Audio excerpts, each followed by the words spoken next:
Sanje v bistvu v življenju spoznavamo skozi različne načine in poti.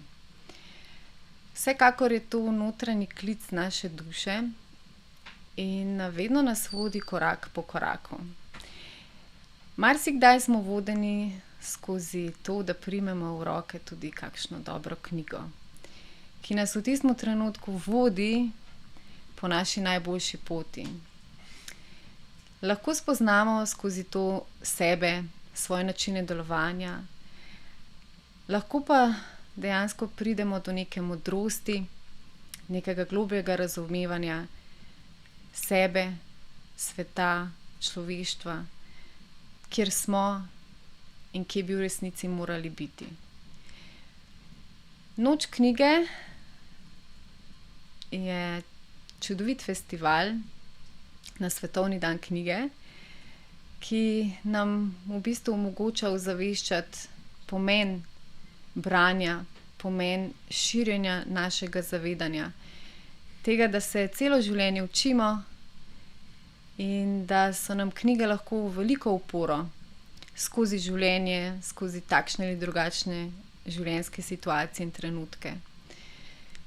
Sama sem se v najtežjih obdobjih svojega življenja največkrat oprla na knjigo, na različne knjige, ki so mi v tistem trenutku dale ali neko uteho, ali neke odgovore, neko globlje razumevanje svoje situacije in same sebe.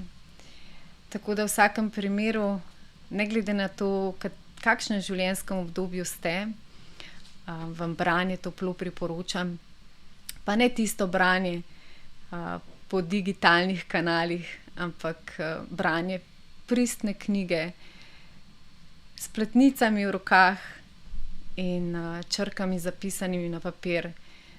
To je prava knjiga in branje je vsekakor tisto, ki je dobro za nas.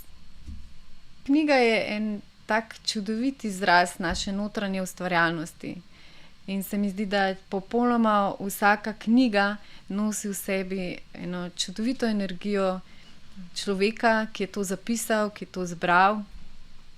In nekako je ponavadi to resnični izraz ene božanskosti znotraj nas, neke višje inteligence, ki najde izraz skozi pisane besede, in ta energija je tista, ki nas dejansko vabi k branju. Poleg same sporočilne vrednosti je ta del, ta energijski del zelo pomemben, ker to je tisto, kar nas pritegne, kar nam daje smisel, kjer v bistvu sebe lahko začutimo skozi besede, skozi branje teh knjig, ne glede na to, katera vas pritegne. Tista, ki vas v tem trenutku pritegne, je prava za vas.